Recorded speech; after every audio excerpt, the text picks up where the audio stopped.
It starts like many stories start. Once upon a time. Once upon a time, there was an old king with hairs of white.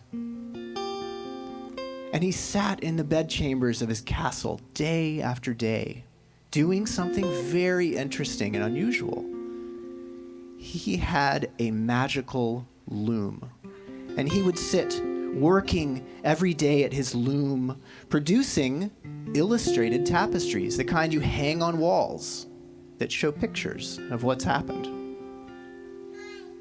Day after day, he would make these tapestries, and the illustrations this old king would make were depicting times of empiric imagery, conquest, him holding the flag, the empire bringing all the waters of the world into its industrial systems.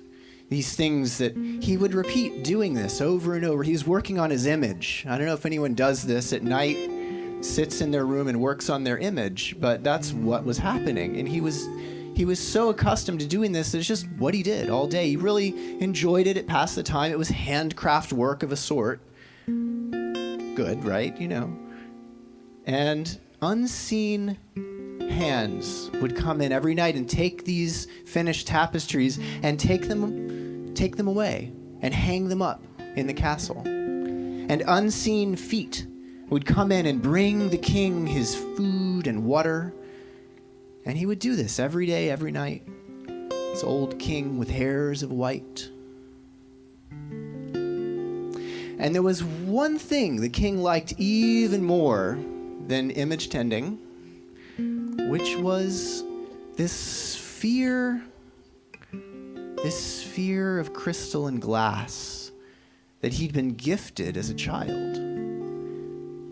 He'd been gifted it from his father. At the moment of his birth, his father had said, I want my son to have this beautiful quartz crystalline sphere, an orb. And for the rest of his life, after he'd grown up enough, he'd spent a lot of time affixing crystals to the surface of this sphere. One for that rager party he had. That was a good time. He put a crystal on for that one. One for those two ladies he had in the same night. He put a crystal on for that one. The time he misunderstood Polly and had a bad time, no crystal for that. That was different. But the whole orb was covered in these crystals. They sparkled. It was really pretty. You could look at these sparkling lights. I don't know if anyone does this, looks at sparkling lit up things a lot. But he loved this jewel-encrusted orb. And in fact, he would hold it as he went to sleep sometimes in his bed. And he held it one night. He was gripping it, and he fell asleep. And that night, he had the strangest dream. In this dream, he was standing in a vast landscape, and a bird of great light and fire and multicolored feathers lifted up from the eastern horizon, the most splendid creature he'd ever seen. Oh, how he wanted that bird. Even more than he wanted yet another crystal, that bird, glowing. And in the dream, he drew from the very hairs of his head a long white arrow and knocked it in a bow, and he pulled it back, and he shot the bird down from the sky. It scattered into many pieces onto the horizons. Dogs barked in alarm and dismay in the distance. But when he woke up, his crystal orb was gone. Gone. He was very distressed. He looked under things, on top of things, behind the candelabras that seemed to ever burn, replaced by God knows who, but they did it every day. And he couldn't find it. He got really distressed. And he did something he hadn't done in a very long time. He went to the door of his bedchamber, and he pushed it open. He was wearing an old tattered robe and his favorite pair of hunting boots unlaced, and he pushed his way out into the hallways of the castle. Some say it was full of bustling people going to and fro, carrying parchments and tablets and iPads, all of the files of the kingdom, doing the busy work. It was a bit like Kafka's castle. Other people say the halls were vacant. No one there, though. No one acknowledged him as king. No one looked up. It was as if he didn't exist. This was a king! No one said a word. Hello? Hello? Can anyone help me? I'm looking for an orb, a little orb I've lost. Can anyone help me? No one stopped. Before long, he was alone, wandering through the hallways. At least those tapestries were hanging. There he was. Yeah, there he was, conquering another village. There he was, representing the empire, doing the right things, holding weapons for all the wrong reasons, you understand. But the farther down these hallways he went, the less he recognized the images. Until at some point he was seeing illustrations of events of an empire he didn't even remember. He didn't even recognize his own face. Walking on down the hallways of memories, through endless portals of great woven tapestries, all that I've known now seems like a reverie, faded and lost, becomes but a mystery. Where is the ground on which I stand? I am forgetting who I am. Where is the ground on which I stand? I am forgetting who I am.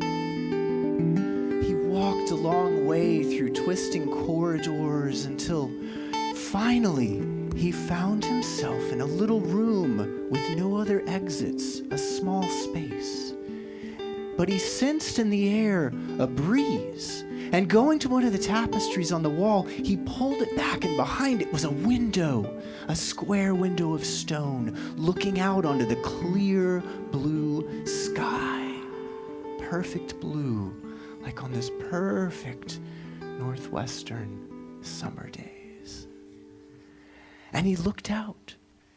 No clouds, no ground, his castle floating in the air. And behind him he heard a voice. Aren't you the king? He looked around. There was a little mouse standing there in the corner. It had been nibbling crumbs when he came in. Aren't you the king? Why, yes, I am the king. Do you know where I am? You are the king, and you are in your own castle. Well, it didn't help very much. Do you think you can help me? I had the strangest dream last night, and I pulled an arrow from the hairs of my head and shot the Firebird down from the sky, and when I woke up, my crystal orb was missing. Can you please help me find it? Mouse looked at King for a long time in his tattered robe and unlaced old hunting boots. I will help you. And she told him what to do. He was to go back to his bedchamber and pull aside the bed. Underneath it, under the carpet, was a door. A door under his bed. Many of you have doors beneath your beds that you may or may not know of. But he was to find the missing pieces of the Firebird. He needed to find the white eye of the Firebird. He needed to find the red talon of the Firebird. And he needed to find a great multicolored feather. Bring them back. We'll put them in the little pot I have, and we'll sing the songs that I've learned from my ancestors. Maybe we can bring the Firebird back to life, and then you can get back your orb. Okay, Mouse. And the king, almost almost bowing to this little mouse who was the only one who had recognized him. Went back, managed to make his way back through the halls, which was a feat of intellect beyond his years. Beneath his years? How would you say that one? And made it back. Pushed the bed aside, and in fact there was a door under it. He opened the door, and he stepped through, and found himself in a very different world.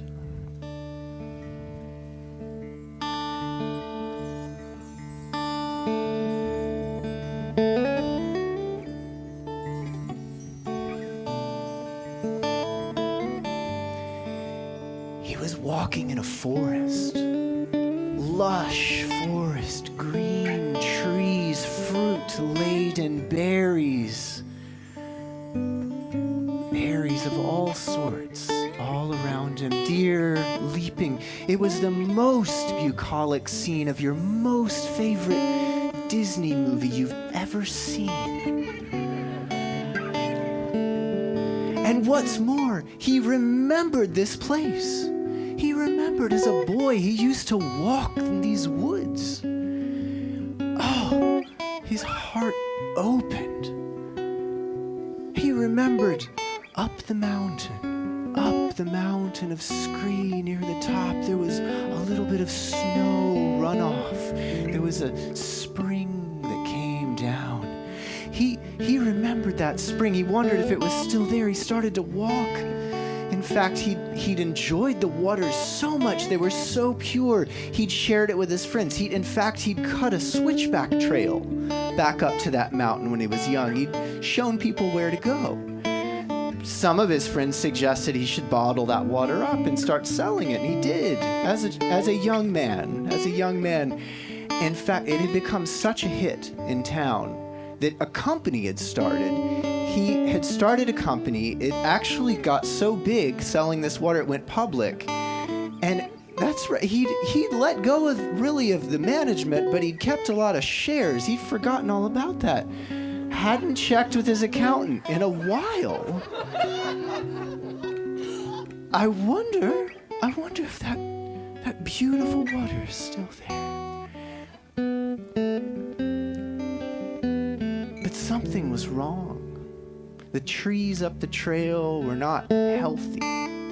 The water that used to flow wasn't flowing. He climbed up and he came to the place where it used to come out of the earth. And he found a horrible scene. Barbed wire, concrete bunkers, old rusted iron fallen in, a fence. No trespassing, it said. Property of the king. And his face in profile on the sign.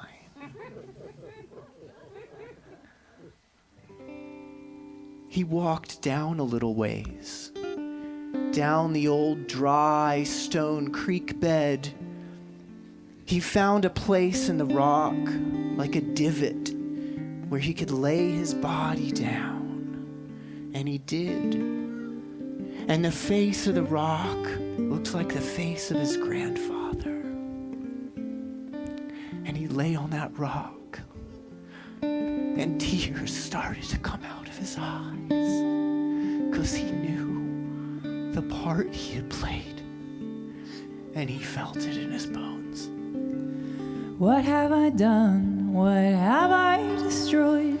Where there once was oasis, now there's a void. The soil is crusted, the spring has run dry. Nothing I say will justify.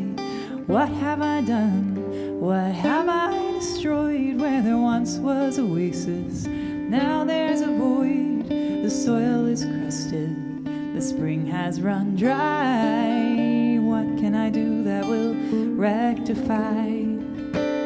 So she can bring back life to the land all around.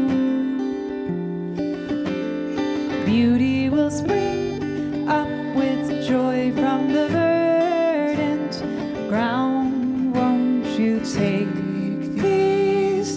tears I cry of shame and strife, and bring this dancing river back to life. Where the tears of the king hit the earth, a strange thing happened. In the sand bubbling, and little trickles of water started to flow up from the earth again. It was a magical silver water. And they filled a little narrow channel in that old creek bed and started to run back down the mountain.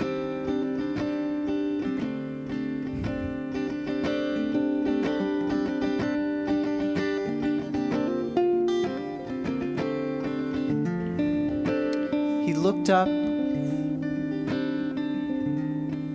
and far above him in the sky, he saw a bird flying.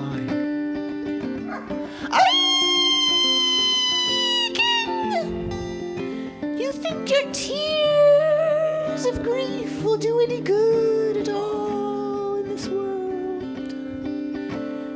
You think they will bring anything back to life?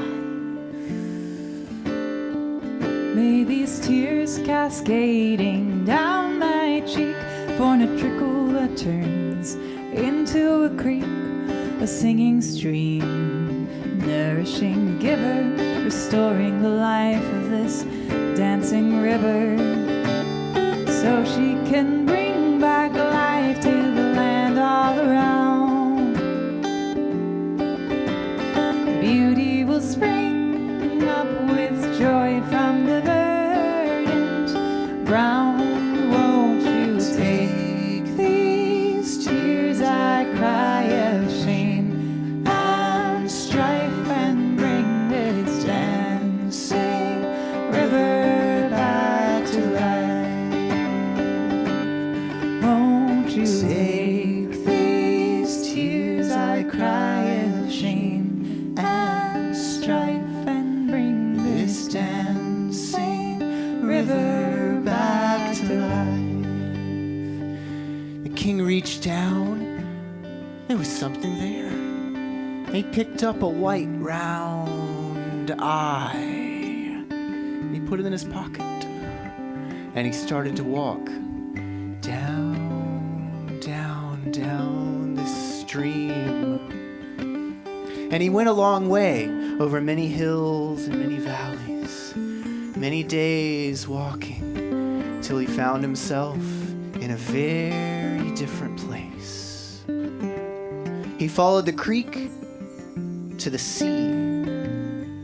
And by then it was a small river. And it came to the edge of a cliff.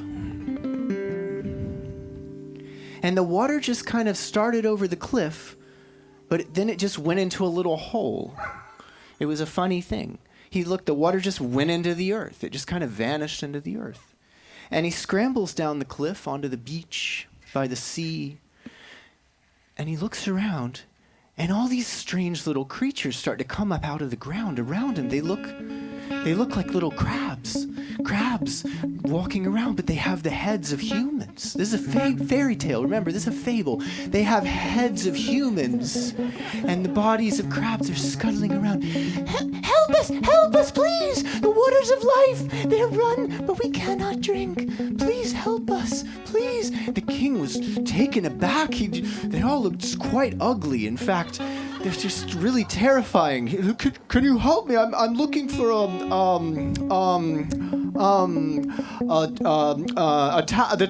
red there. Can you help us, please? The waters of life run, but we cannot drink. Please. Oh, what happened to you? Where do you come from?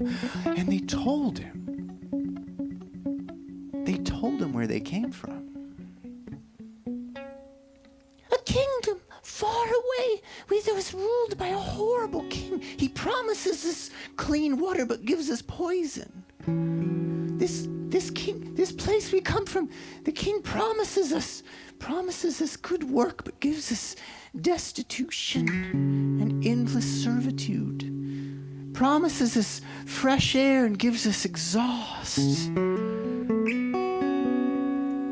The wheels of his cart ran over my arm him once. He didn't stop. Who is this king of whom you speak? Forgive me, I need this.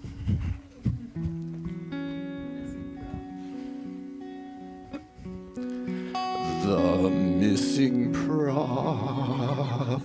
His face looks like this one. His face looks like this one.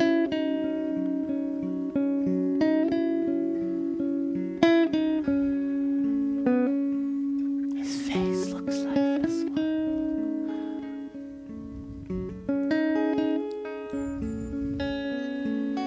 The king stumbled back, truly terrified. He stumbled all the way back to the edge of the ocean, where the tide bubbles up and washes back and forth across the anemones. And when his foot touched the waters of Mama Ocean, there was a great rumbling sound, and from the sea, as far as he could see on either side of him, rose up all of his ancestors. How can we serve you, King? What can we do? All of them were ready to serve him. What can we do? And there was a great debate. Let's go to battle. What should we go to battle against them? All these lost souls, what should we do? Should we help them out? Let's throw them a crumb. What do we do? Oh, we're ready to help you. But there was a break in the fog on the horizon, and the sun came through. Heard an old voice ask him, would you go to war against the world? Would you go to war against the world? And I ask all of you, how often are we battling against the world? Day in and day out, battling against the world. Would you do the good, hard work it takes to heal the world?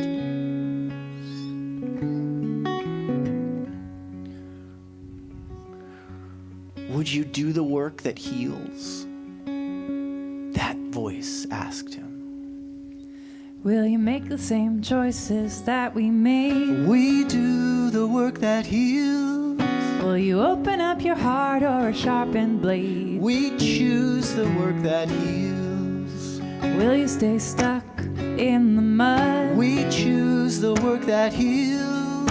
Recycling stories of bad blood. We choose the work that heals.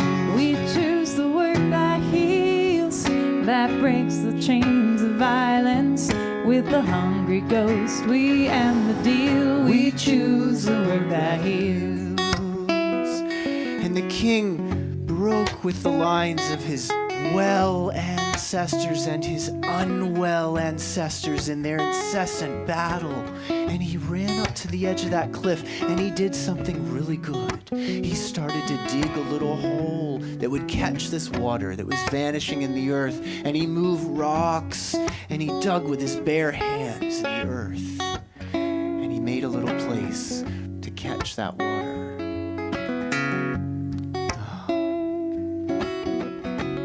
Will you feel the grief within your heart? We choose the work that heals. And trace it right back down to where it starts. We choose the work that heals. Will you fight against that rising tide? We choose the work that heals. Or work with the people of a changing time? We choose the work that heals. We choose the work that heals, that breaks the chains of violence. With the hungry ghost, we end the deal. We choose the work that heals. And far above him, the Firebird circled high in the sky. King, do you think digging one little pool of water will help all the hungry souls in the world? Do you truly think your work will help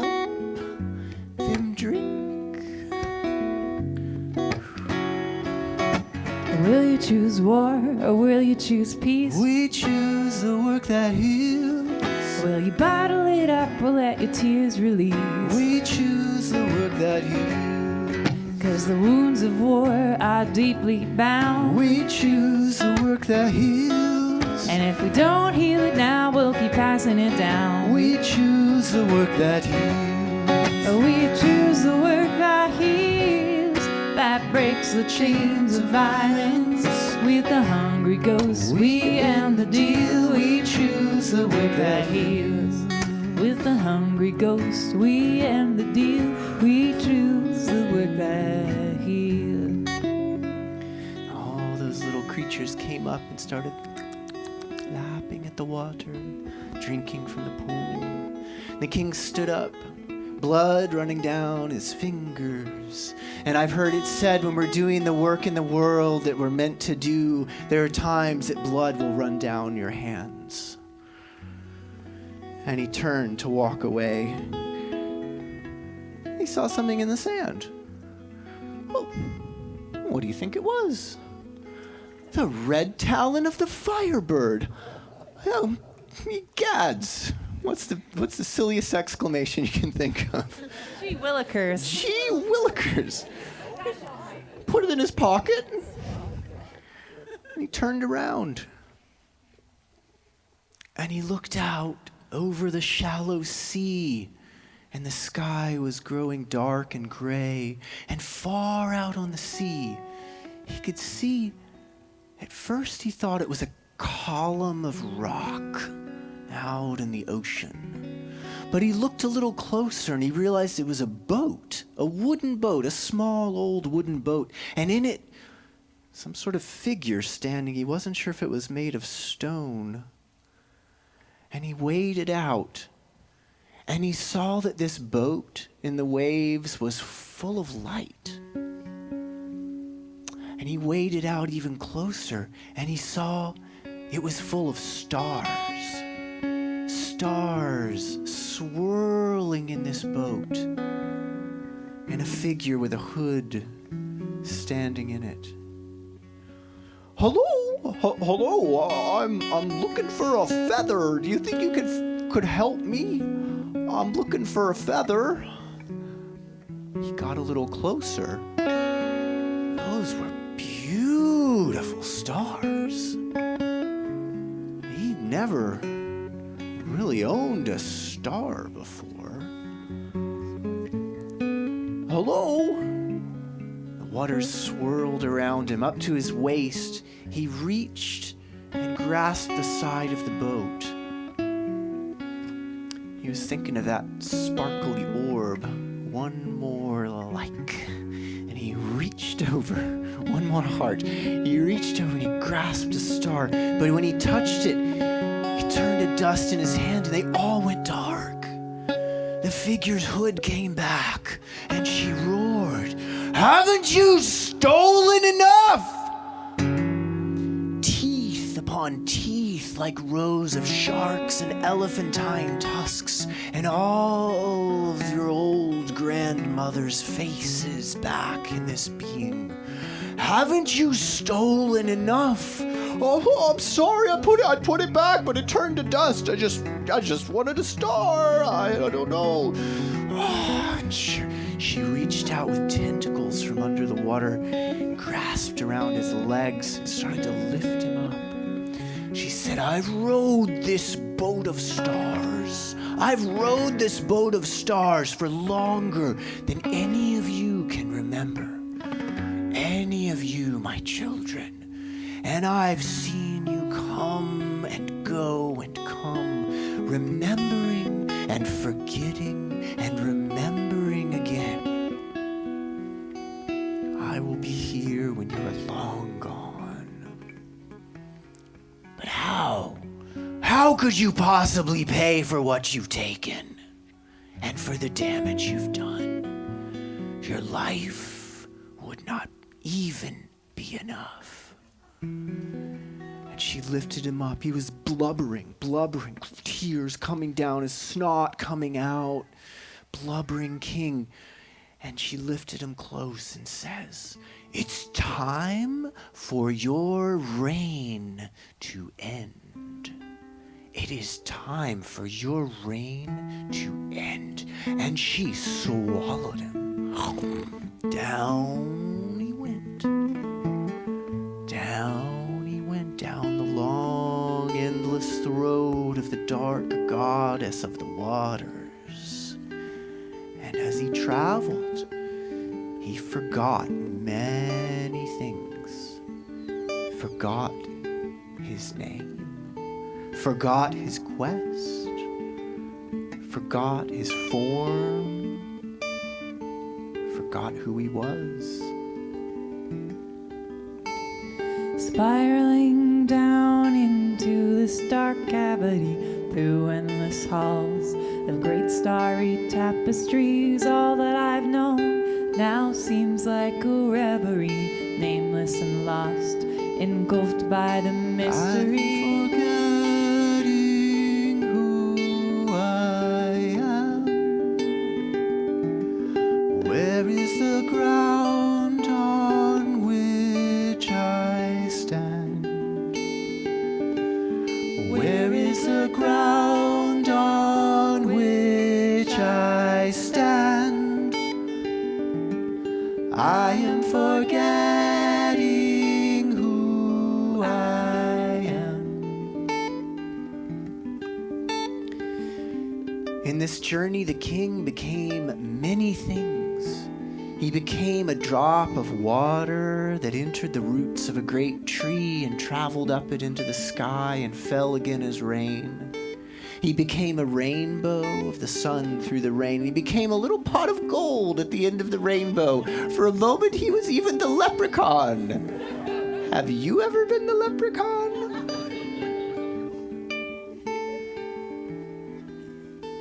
But after a long time of journeying, he found himself in a very dark place for a very long time, pacing, as they say, like the feet of a lost wild wolf, back and forth in the darkness, back and forth in the darkness, back and forth in the darkness for many, many, many eons.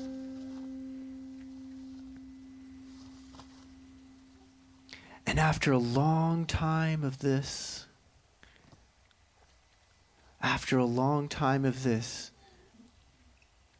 he saw a light, a little silver light.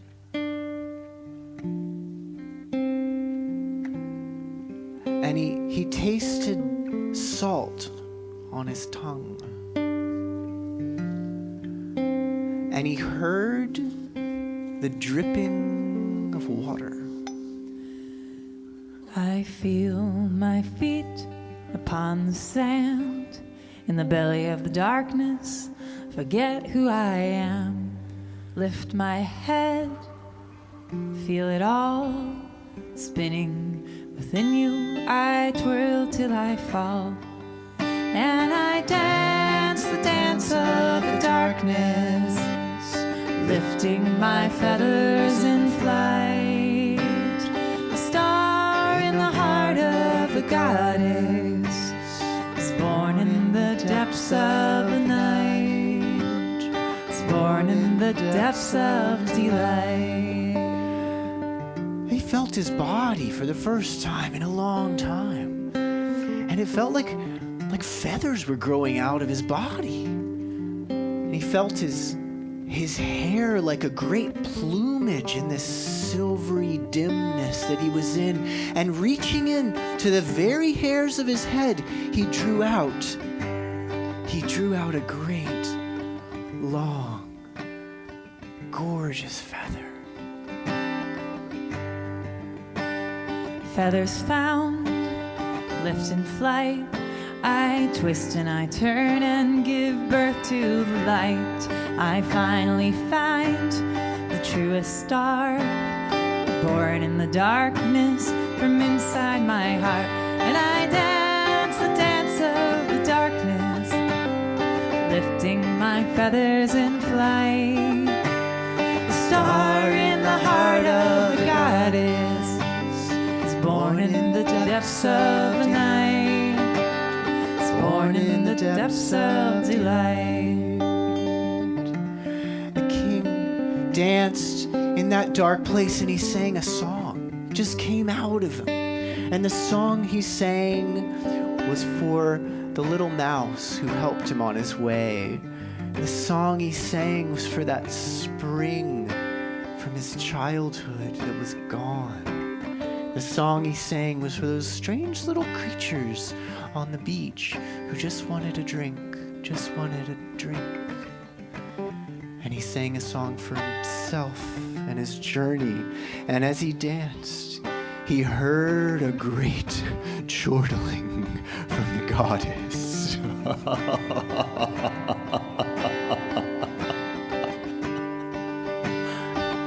And I danced the dance of the darkness, lifting my feathers in flight. The star in the heart of the goddess is born in the depths of the night, is born in the depths of delight, is born in the depths of the night, is born in the depths of delight.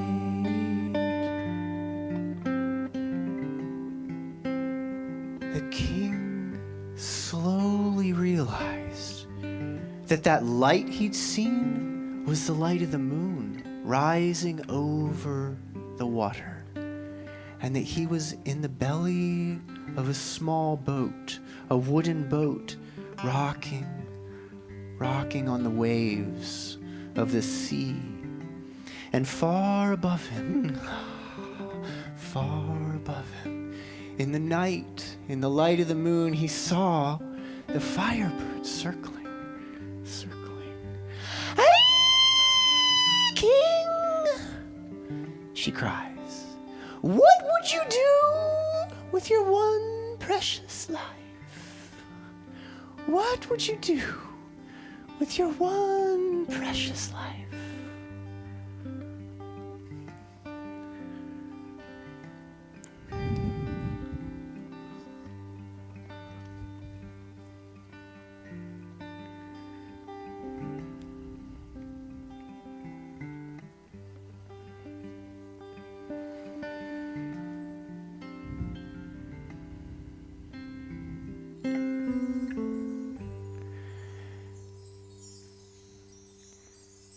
And when the king awoke, he found himself lying in his bed, back in the castle. And beside him on the pillow was the white eye of the Firebird, and the red talon of the Firebird, and this beautiful glowing feather of the Firebird. Well, he hopped as best he could, a little bit sideways over the bed, and got his robe, his old tattered hunting boots. He gathered up the pieces. He shuffled his way out into the hallways, and there it was again, full of people who scattered quickly. No one acknowledging him as king. No one saying his name. But he made his way back to that little room. He did. He made it back to that little room. "Oh, you've got the pieces!" Mouse was very excited. "You've got the pieces! We can put them in the cauldron I've got here. It's cast iron. It's from my great grandmother. And we can sing the ancient songs. Put them in." And she rushed him and just snatched them from him and tossed them in the pot. It was a small pot. This is a mouse. But it was a sturdy cast iron pot. It was quality, you know. And Mouse had a little wooden spoon, like a certain people in other tales that we may have heard. That's another story. And Mouse had a magic spoon and a little cauldron, and she put it in the pot, and we're going to need your help bringing the Firebird back to life. The pieces are in the pot. It's bubbling. We're stirring, and soon we'll be singing. The ancestral mouse song. Ancestral song. Put it in the pot, stir it a lot. Our hands remembering. Put it in the pot, stir it a lot. As we all dance and sing. Put it in the pot, stir it a lot. Our hands remembering. Put it in the pot, stir it a lot. As we all dance and sing. Put it in the pot, stir it a lot. Our hands remembering. Put it in the pot, stir it a lot. As we all dance and sing. Put it in the pot, stir it a lot. Our hands remembering. Put it in the pot, stir it a lot. As we all dance and sing. Now, oh grandmothers, the wisdom in your song. Remembering, remembering how all these parts belong.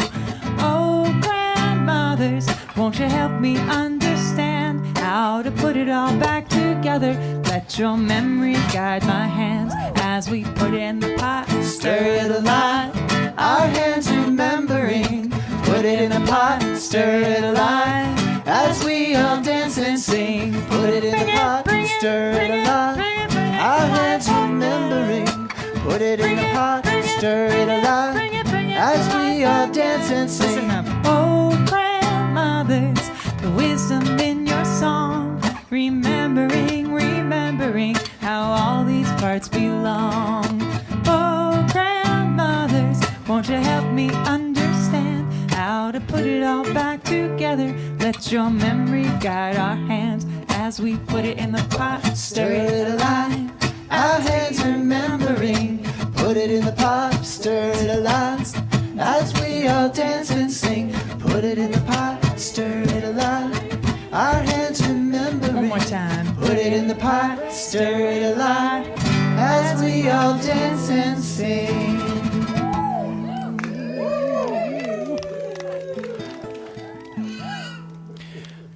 The pot boiled up, and a huge steam came out and filled the room.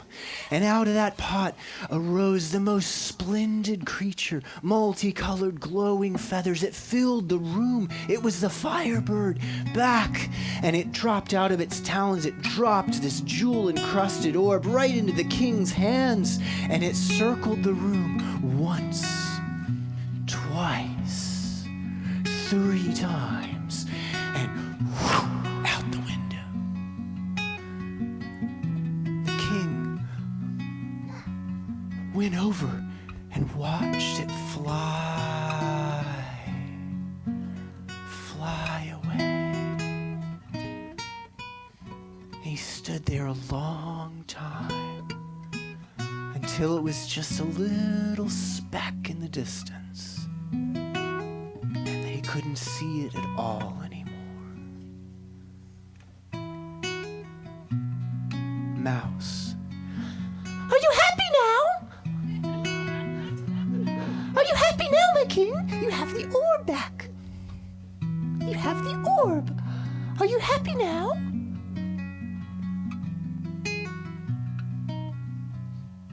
King stood looking out that window. It would be a lie to say that he was happy now.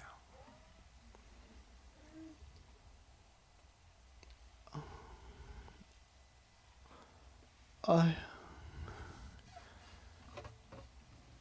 want to be free.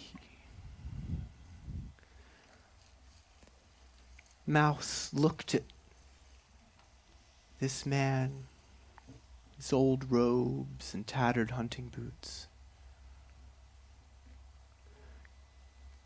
Can you help me? I want to be free like the Firebird. This poor king still stuck in this floating castle. Will you help me?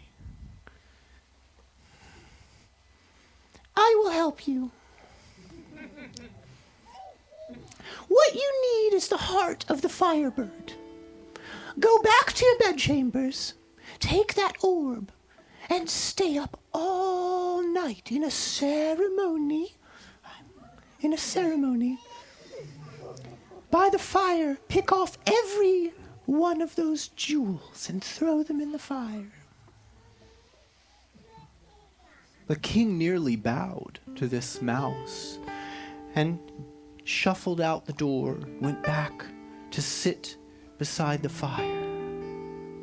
And all night long, in his favorite chair, he spent picking off these jewels from his entire life and tossing them into the flames. Reflecting upon the hallways of memory, releasing the jewels of all that's been dear to me. All of my life now seems like a reverie. I offer these treasures back to the mystery. There is the ground on which I stand. I am remembering who I am. You can sing that with us if you'd like. Where is the ground? Where is the ground on which I stand? I am remembering who I am. I am remembering who I am. Keep going. Where is the Reflecting ground upon the on hallways of which memory, I releasing stand? the jewels of all that's been dear I to am me. All of my life now seems like a reverie. I Offer am. these treasures back to the mystery, is the reflecting ground upon the hallways of which memory, I releasing stand? the jewels of all that's been dear I to am me. All of my life now remembering seems like a who reverie. I I offer these treasures back to the mystery. I offer these treasures back to the mystery. Offer these treasures back to the mystery. By the end of the night, he picked off every single one of those little sparkling jewels, and he was left with this smooth crystalline orb. And he sat by the fire and looked into this beautiful, beautiful crystal. And inside it, he saw a little castle floating in the clouds. And in the castle was a little bedchamber. And in the bedchamber, there was a king sitting in a chair by the fire, holding an orb. And the orb was ablaze with light. Blaze.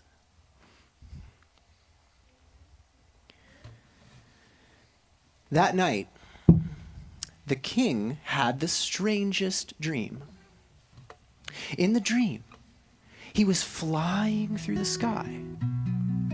He was flying through the sky, feathers, feathers, feathers.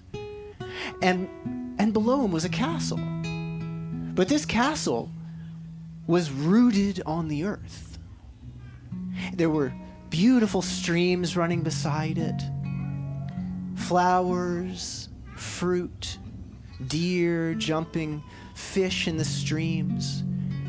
And the castle, all of its gates and all of its doors were wide open, and all of the flags were flying. And in the courtyard, there was a celebration going on. A huge fire had been lit, and all the people of the village had come to dance around it. All the children were there singing their strange songs that come straight from the other world. And the oldest man and the oldest woman of the village were beside the fire. And between the two of them was a huge stack of dusty old illustrated tapestries. And one by one, these two old people were chucking them into the fire. Whoa. Whoa. Whoa. Into the flames they were going. And in this dream, the king swooped down into the smoke of this holy fire and circled in the smoke 3 times. And then flew off into the sky. Firebird spreading her wings. Out of the darkness light flashes, born from a circle of flames, rising again from the ashes. Catch me as I rise like the sun, seeing all beings as one.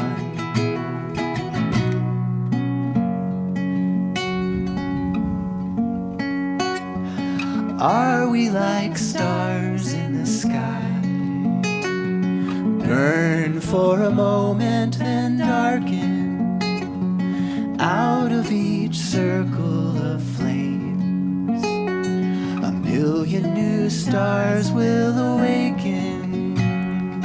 Catch me as I rise like the sun, seeing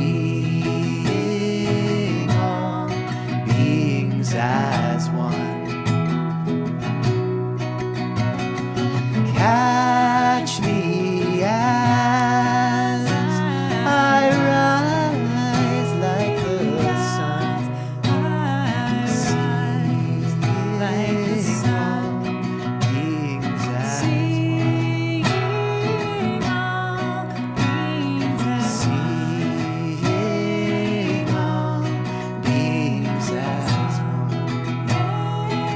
all beings as seeing all beings as one.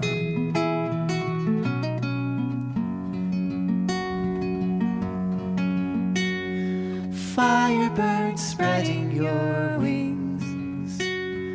Firebird spreading your wings. Firebird spreading your wings. Firebird spreading your wings.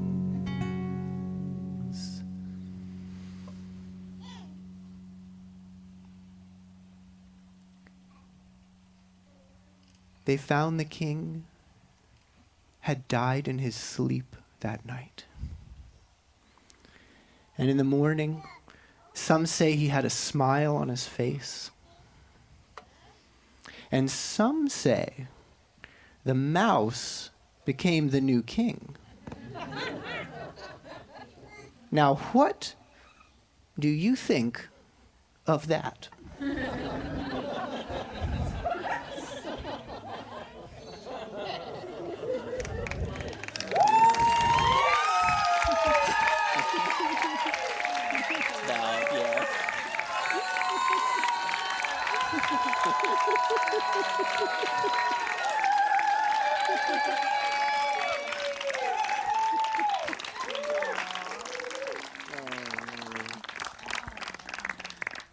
May the story be blessed.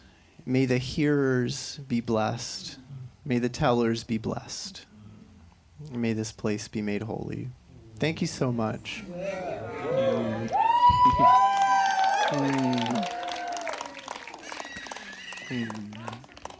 Mouse for king.